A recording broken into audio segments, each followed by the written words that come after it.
Hello everyone and welcome to my in-depth Zyra support video guide. I'm Melyn, a Zyra one-trick with a passion for theory crafting, teaching, and streaming. I play Zyra in all 5 roles, but I main support. I've hit Masters playing her mostly support and jungle. This video was created on patch 6.10 for the rework to Zyra, but I will include annotations if anything changes so the video can still be useful for later patches. In addition, I have a text guide that you can find in the video description that is updated every patch or two and is extremely in-depth for Zyra mid, support, and jungle, including a large section expanding on tips, tricks, and strategies. Finally, as this guide is very long, feel free to check out the timestamps below the video, or you can click on the annotations at the beginning of each section to skip to the next. To begin, we start with the most important question: when should you play Zyra? To do so, we'll look at Zyra's pros and cons. Zyra support's biggest strength is in her laning phase, where she can win the lane for her AD carry. Her poke is almost unmatched, and her all-in is quite ferocious as well. Furthermore, this doesn't change as the game goes on. Also, if you have an AD top, mid, and jungle, a Zyra support fits very well into a team composition that wouldn't otherwise have AP damage, forcing the enemy to purchase MR or suffer your fury, as you will be doing a significant amount of magic damage both in the lane and in team fights. Finally, Zyra has access to a large amount of CC, including an AoE root, large AoE knockup, and the slows from her E-plants, not to mention if she has a Rylai's. Zyra's weaknesses lie in her vulnerability and unreliability of skill shots. It is very easy for the enemy jungler to punish Zyra's natural pushing power with multiple ganks that you cannot escape. Furthermore, especially against champions with dashes such as Lucian and Echo, Zyra's skills are very easily dodged and most of your damage can be avoided by dashes and flashes. She boasts a large amount of AoE CC, but lacks dependable lockdown for champions like Kallisto or Akali. Finally, due to the above points, warding is very dangerous and it's hard to establish vision control, though this is somewhat alleviated by Frost Queen's claim. Next, we'll talk about Zyra's abilities, what they do, and how to best make use of them. Her passive spawns seeds in a range around her, similar to how Alawi spawns her tentacles. These can be anywhere in the range and have a higher chance to spawn in brushes. 2 seeds may spawn at the same time. The rate at which these seeds spawn increases as you level up. The important thing about your passive is to always be aware of the countdown and to be aware of when and where the seeds are spawning. This is one of your best defenses against jungle ganks, as you can quickly spawn a horde of plants to defend you. Her next ability is her Q, which does damage in the smaller box and summons plants on seeds within the larger box. This is on a low cooldown and will be your main ability. You can use this to poke your enemy in lane or do damage in an extended teamfight while spawning seeds around them. I recommend casting your Q before spawning your seed with W, as it will otherwise be much more predictable and easy to dodge. The casting shape is also a bit strange, so you may want range indicators on until you get a good feel for it. Zyra's W is what allows her to manually place a seed. You will use this in your combos like the QW combo shown previously. Plants spawned by her Q have long range, while plants spawned by her E slow the enemy. The different plants deal the same amount of damage, but multiple plants of the same type will deal only half, so make sure you always have one of each. Furthermore, Zyra's W seeds grant vision for 60 seconds, revealing champions that step on them, so they can be a great way to have temporary wards if you have none.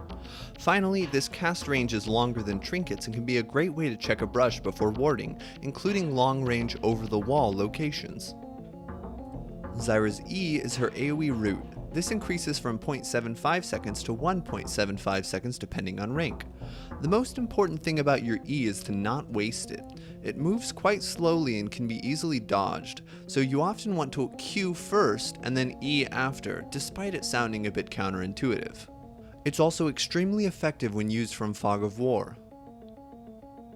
We end this section with Zyra's ultimate. There are 3 parts. First, her ultimate deals a large amount of damage as the animation grows from the center. This is important as the damage will be dealt much more quickly to targets in the middle and will take a bit of time to reach targets on the outside. The second part is the knockup, which occurs at the end.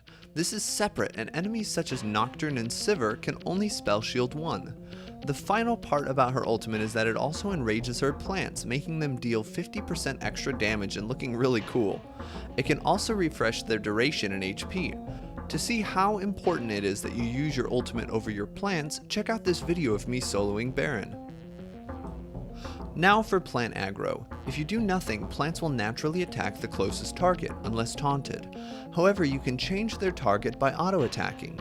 This is very important in lane and team fights to make sure your plants are focusing the correct targets. Still, it can be difficult to get into auto-attack range sometimes. Luckily, plants will also focus champions who have been recently targeted with a spell.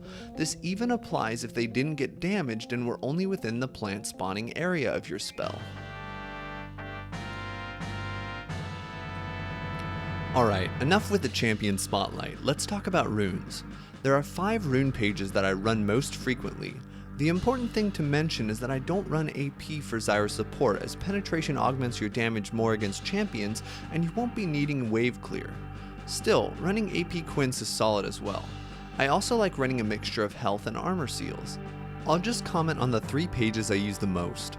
Most games I run the aggressive 20 magic penetration page. This, combined with my Masteries and Haunting guys, gives you about 40 magic pen, which is going to be very close to true damage on anyone who hasn't built an NMR item, making you extremely powerful. Next is an almost identical page with the exception of using movement speed quints, which I run against blitzcranks. There are only really 2 ways to lose to a blitzcrank, getting hooked or getting outroamed, and these quints help a lot with both. The 3rd page I want to remark on is the scaling page. I'll run this if I think I have no kill pressure, such as when I support an Ezreal into a Janna and I'm running exhaust for a Zed on the other team. You can find my full list of rune pages on LOL King, where my summoner page is linked with my text guide. Masteries are luckily a bit more straightforward. I run one of 2 pages with almost no variation. One thing to point out though is that some Zyra players do prefer the extra mana regeneration over the execute damage in the Cunning tree. You can also have a lot of success going into the Resolve tree, where you lose a bit of damage but gain a lot more survivability, most notably extra health and lower cooldowns on summoner spells. The most important thing about your Masteries is that you run Precision and Thunderlord's Decree. Magic penetration is exceptional on Zyra, and Thunderlord's Decree synergizes extremely well with Zyra's kit. You pick Zyra for her laning and bullying potential, and no other Keystone Mastery does that as well as Thunderlord's Decree. The next 2 sections have a lot of discussion surrounding them. I will try to give both my recommendation as well as making a case for the other choices. The 2 things to talk about for skill order are levels 1 through 3 and what maxing order to take. Zyra support's laning strength lies in her plants. To this end, I level QWE for the first 3 levels. What this does is gives me access to long range harass from level 1 and giving me much more dependable long range harass at level 2. I get E at level 3 because it allows me another spell to deter all-ins, and I can now reliably summon multiple types of plants. Some people get E level 1, but to me this seems too unreliable and is much too easy to run away from her E plants. Some others skill E second and rely on her passive to summon seeds, but again, I find this too unreliable. As for maxing order, in most cases I go E, Q, W. Maxing your E gives a bigger damage increase than your Q and makes your root last longer. Maxing your Q lowers its cooldown and gives a slightly small damage increase. Maxing your W increases the rate at which you charge seeds and makes them negligibly more tanky. I max E in almost every scenario with the exception of a Braum lane, as he will likely be shielding all of my E's anyway. Even then I start maxing E when the laning phase ends. Many people prefer to max W second. Note that this is for more seeds, not for the tankiness of the plants. I do not like maxing W second, as I believe intelligent seed usage allows me to not run out of seeds, and the extra damage from Q is quite significant. To show how negligible the HP increase from W max is, consider this. Normal plants die in 2 auto attacks and the smallest extra bit of damage afterwards, such as a minion. Maxed W plants die in 3 auto attacks. If they're purely being autoed, they die in the same amount of time. If they're in a Morgana pool or Rumble E, they practically die instantly anyway. Item builds are also highly variable among Zyra players, with the currently highest elo Zyra support main neglecting Sightstone completely. I'll start with the simple instructions for what I do and then go into more details. Hold on tight. The first thing you want to get are your upgraded gold generation item, upgraded boots, and a Sightstone. The main items afterwards are almost always the same, Rylai's, Liandry's, and Voidstaff, with the only variation occurring in what order you build them. Rush Rylai's for peel and engage, Liandry's for poke and against high health targets, and Void Staff if you simply want to deal burst damage. Make sure to always have a pink on the map and one in your inventory as well. Okay, so that's the main thing on items. For the rest of this section, I will explain what I've been doing in my own games. I find the best start to be Spell Thieves and the Refillable Potion. Refillable potions are extremely gold efficient as long as you don't need the 3 biscuits at the start of the game. Even if you do, try to pick up a refillable potion afterwards. Next, I usually get Frostfang and Boots for the gold generation, mana regeneration, and move speed. Sometimes I even upgrade to Corrupting Potion if the lane is particularly bloody for more trades. Whether you go Sork Boots or Swifties highly depends on personal taste, but I've been rushing Haunting Guys with my full penetration rune page to deal true damage even with Swifties, which allows me to roam and position much more effectively. I personally do not build Sightstone until after the first tower dies in the bot lane, focusing all of my gold on combat power to win the lane. After Sightstone, I will either finish Liandry's or build a Rylai's depending on whether I want utility or damage, keeping in mind I already have the Haunting Guys. Finally, going Eye of the Watchers makes warding much more difficult as opposed to Frostqueen's Claim, but it allows you to build a 4th AP item or keep a slot open for pink wards, which is highly beneficial. Here's my recent match history with typical endgame builds. To find more information about situational items and build order, check out my text guide. And that's it for the Zyra basics. Next we'll talk about how to play Zyra support in different portions of the game, starting with the very beginning. The silliest way to lose a game is getting invaded.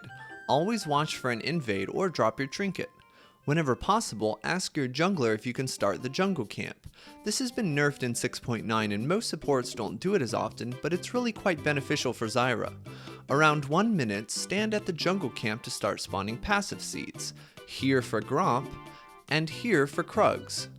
The idea is to spawn every seed except one to DPS the camp as fast as possible, saving one passive seed for your second Q so you don't have to tank any damage. You will almost always clear the camp, losing no health and missing no minions. Once you get to lane, try to get an early level 2 so you can start bullying with your plants more reliably. The most important parts of the laning phase are positioning and awareness.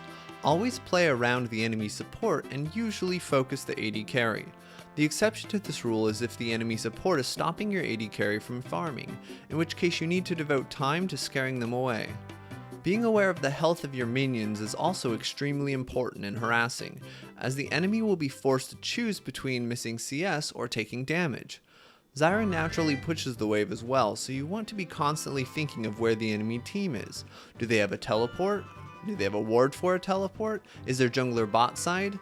If you can predict a gank, you can play more safely and make them waste their time. If you know you're alone, you can play aggressively and go for an all-in. As stated earlier, the best way to harass is a QW combo, saving at least one seed and your E for if the enemy commits. If they do commit, you can EW to follow and turn it into an all-in. If they don't commit, you deal damage for free and win the trade. Laning is highly variable depending on the matchup. You can check below for a spreadsheet of stream VODs where I talk about the individual matchup and how to best play around it. Once you're level 6, your all-in is almost unmatched, but don't telegraph it. The best way to do so is to QW as normal. If they commit, you can EW. If the E hits, you can ult over the enemy and over your plants. Remember not to commit too early because if you waste your spells, you are extremely vulnerable to dying. The main goals you want to accomplish during the laning phase are obtaining a CS lead for your AD carry, getting kills for yourself or your AD carry, taking the enemy turret, and not overextending. Very seldom is it possible to get effective roams in as Zyra, as you can be picked off quite easily if you do so at a bad time. Also, remember to pink as often as possible both for the vision control and the baiting potential. Many enemies will die trying to kill your pink ward. Your goal for mid-game is to take objectives, get vision control in a quadrant of their jungle and use it to make picks, rotate between turrets, or kill a dragon, rift herald, or baron. Don't spread your wards too thin, identify an area that you want to focus on and get vision there. Alright, the last part of this section deals with team fighting. There are so many things to address, but I will do the best I can. First, we need to dispel the myth of don't focus the tanks. Sometimes you're going to use your spells to peel and take down tanks. Other times you should use your spells to blow up enemy carries. It really depends on the game. To expand on this more fully, I will reuse a clip from a previous Zyra video I made. One of the most common pieces of advice I hear is, don't focus the tanks. This is the wrong mindset. Oftentimes, the Zed that dives past a tank echo into their AD carry with a Janna Lulu is just as bad as that Zed that engages on an ulted Alistar. The key to succeeding in teamfights is simple.